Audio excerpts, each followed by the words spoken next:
This is Mike Mozart of Jeepers Media on YouTube, and I've got a secret. It's a deep, dark secret. I'm telling you, you're going to be one of the first to find out. You know this SOPA law they're trying to pass, Stop Online Piracy? Well, guess what? The same people that are trying to get the law passed and have put up like $100 million in lobbying costs to get this law passed so they can control the internet are the same people that distributed the file-sharing software. That's right. They're the ones that actually profited from the distribution of the software and taught people how to use it and then turned around and sued people like you for billions of dollars. They did. I'm not kidding. Just look up Joel Tenenbaum. They sued him for hundreds of thousands of dollars. Poor college kid. They sue single moms for millions for downloading 24 songs. Hey, Google the name Jamie Rassett Thomas. Look at that. They sued and got $1.9 million judgment out of this single mom, and you are next with SOPA. They're going to sue you when SOPA passes. They want to make even a little bit of copyright infringement a felony online. If you do like a little karaoke song, or you have your wedding's first dance, you have a copyrighted song, they want to make you a felon and put you in jail and sue you for hundreds of thousands of dollars. They've done it before to little innocent kids. And you think, oh, I'm not in the United States, I'm fine. No, they're passing this law so they can send in the troops to arrest you and shut down websites in your country too. No kidding. Hey, if you don't believe me, look at this article. British student faces extradition to U.S. over copyright infringement. A 23-year-old British computer student faces possible extradition to the U.S. for linking to copyrighted content on his website.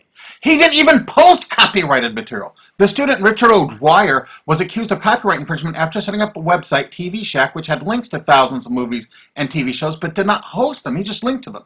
But our government, under Obama, sent in the U.S. Department of Immigration. They're insisting that the U.K. ship him to the United States so we can put him in prison for 5 years. And what he did is not illegal in the U.K. But our government is insisting, and they may even storm England to get him, to bring him to justice here. They're going to use this to take over the internet and shut down sites like YouTube and Twitter and all your favorites so they can control it, so you have to watch their lame-ass, worthless TV shows. But you know what? I've got the secret to stopping it, and you're going to help me do it, right? Now, don't disappoint me. You've got to do your part. Because once the lawmakers find out about this, I think they're going to stop that law. But if you're listening to those hearings, you know, it's all about online piracy, like downloading movies and TV shows and stuff like that. But who do you think... But come here. Who do you think really caused all that piracy, huh? Was it all these kids? No. They needed the tools to do it. Who distributed those tools? Guess who? CBS Television? The CNET division of CBS had almost the exclusive distribution of things like LimeWire, Kazaa, Morpheus, BitTorrent, Azurius, Vooz. CNET, Download.com, and ZDNet are divisions of CBS Interactive, which is owned by CBS Viacom. CNET distributed these little widgets that you would click on those sites.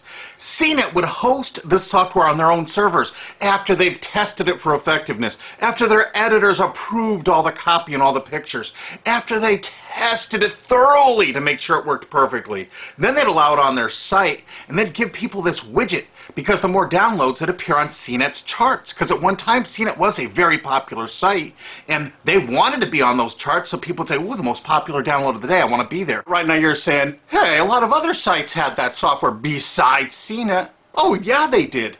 It was co-branded with CNET. That's right.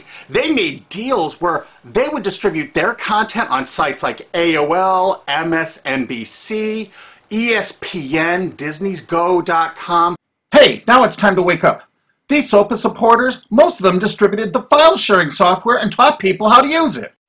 But before I go on, I have to explain something. File-sharing software is perfectly legal. However, under the MGM versus Grokster U.S. Supreme Court ruling, they held that one who distributes a device, you know, the file-sharing software, with the object of promoting its use to infringe copyright, as shown by clear expression or other affirmative steps taken to foster infringement, is liable for the resulting acts of infringement by third parties.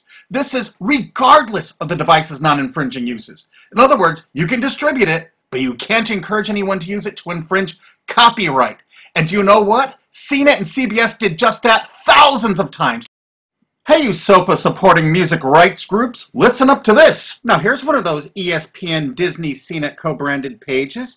And what do we see here? One of the MP3 Insider file sharing smackdown test, something they commonly did for quite a few years. Why did they use Britney Spears and Beatles and known artists? Disney, you put it on your ESPN site for the better part of a decade? Encouraging people to download and copy copyrighted materials? Why did you do it, Disney? Why? It doesn't make any sense.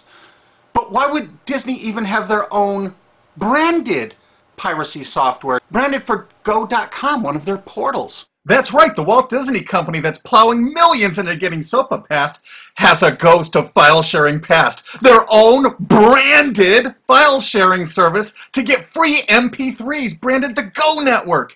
And they use Scour as one of their search engines, and what do you know? They were suing Scour at the exact same freaking time. They were suing it and using it to help people procure songs. Disney, I thought you supported SOPA.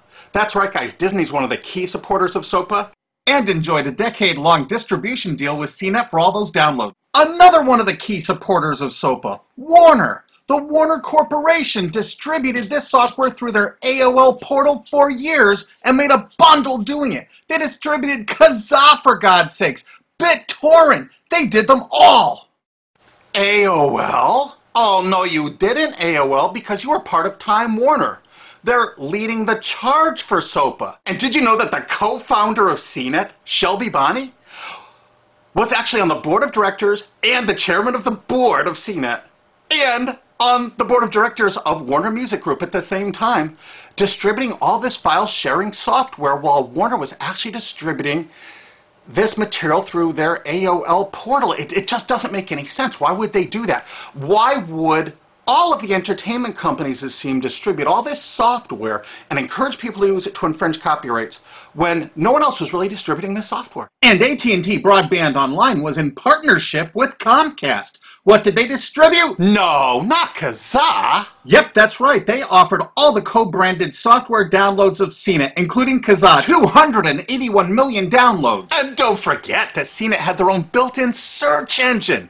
That's right, it was used for finding MP3s. And to make it even easier, you didn't even have to leave CNET's site. Nope.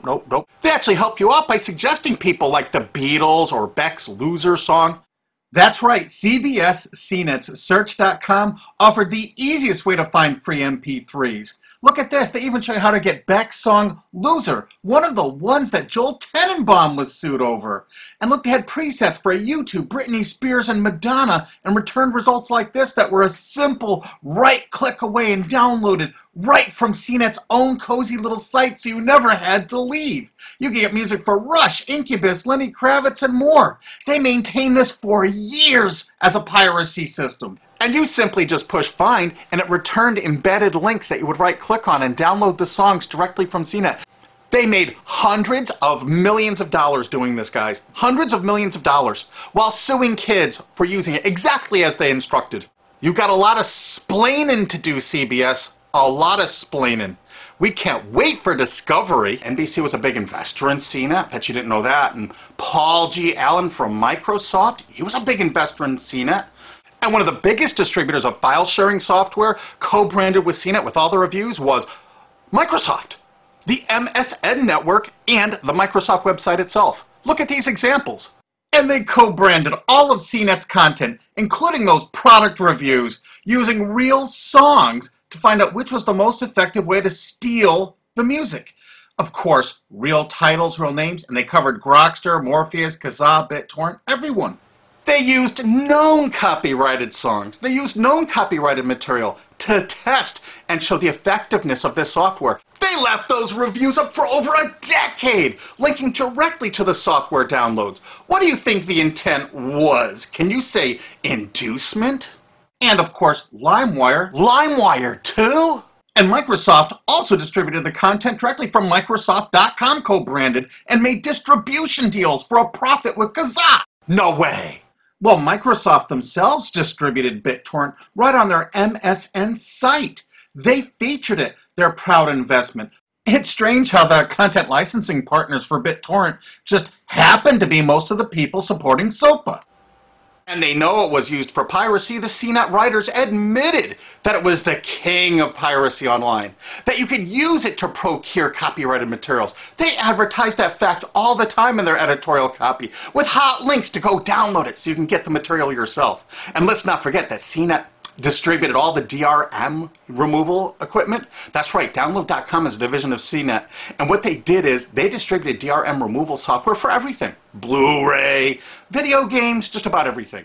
Now, book publishers are some of the biggest supporters of SOPA because there's a lot of piracy of ebooks going on online. Of course there is, because CNET and ZDNet distributed all the DRM removal software to strip the DRM out of those books. That's why there's so much piracy. They offered a cornucopia of DRM removal software for everything. Why would one of the big entertainment companies, CBS Viacom, that's leading the charge for SOPA, distribute this material? To create an aura of copyright infringement. So when they go in to see these lawmakers like these senators and congressmen, they're going to say, look at all the piracy. There's so much piracy going on. We know because we caused it all to happen ourselves so that we can control the internet. That's absolutely what happened, and you need to get this video through to every lawmaker in the world. I'm counting on you to do it.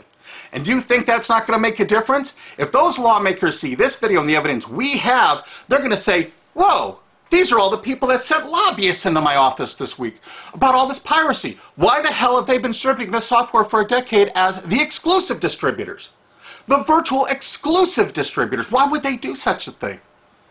They're doing it to control the internet, guys. And you have one chance to stop them before this all passes.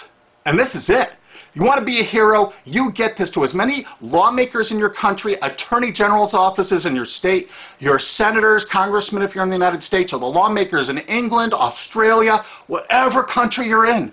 You're going to find out that CNET, ZDNet, you know, that division of CBS, has offices in like 50 countries around the world. There's 50 different entities to sue for your country to recover damages. You have to get this video to every lawmaker in the world, even in your own country, because in your own country, you know, I know your country's cash-strapped and they're going to come after you taxpayers like to get more money for their treasuries. Why not just sue the people that distributed the piracy software and caused all the piracy to happen? We've already been contacted by a half a dozen countries. We're giving them all the evidence we got, which is tens of thousands of pages, actually over 100,000, I think. It's hard to keep count. There's so much evidence. And all this evidence was gleaned from public sources on the internet. There's no secret hidden documents here. I just asked the lawmakers to drag these people into court, show them this evidence and say, why did you do it? How come you're here before us getting us to pass these laws when you were the ones that were the only ones that distributed the software at all and you profited from it? What did you expect was going to happen? They were going to use it to trade baby pictures? Hell no. Their own testimony in court for years in copyright infringement lawsuits said specifically the software was only used for copyright infringement. And they knew it. And they profited from it. And they intended for people to download it and use it for copyright infringement so they could go crawling to these lawmakers and throw hundreds of millions of dollars at them to get laws to control the internet and take down sites like YouTube and Twitter and Tumblr and all your favorites. And you're not going to let that happen. Alki David, the famous billionaire, has put up millions of dollars. And he's representing artists and writers that got wronged by this. You know what? They're going to get their damages from CNET and CBS. Big time. And we want answers, and we're going to get them. So if you care about your future, you're going to distribute this video, and you're going to make sure every lawmaker sees it. And I want to hear from some of those lawmakers, because we got lots of evidence. And don't forget to rate this video so it's the #1 top-rated video of the day. We want to make sure all the lawmakers see this. Don't forget to share this with your friends, because this is your last chance. You only have a few days to stop SOPA, okay? And if the lawmakers see this, I think they're going to go, put the brakes on immediately. And favorite this, because that's another way to get to the top of the charts on YouTube. I'm not putting advertising. I'm not making any money on this. And everything I've shown in this is fair use. If they take this down, this is fair use, and we're certainly going to file against that. But you know what? They're going to try to take it down because it'll take a week or so to get it back up so they can pass through that SOPA thing. So I want you guys to download this and re-upload it all over the internet. Change it some. Put some leaders in front of it. Shorten it. Cut it up. Whatever you have to do. Because they're going to do everything they can to take down this information because that's what they do and that's what they want SOPA for. Don't forget, CBS Viacom is the #1 supporter of SOPA and the #1 distributor of piracy software and the #1 promoter of it to use it for copyright infringing purposes. How is that not just totally screwed up?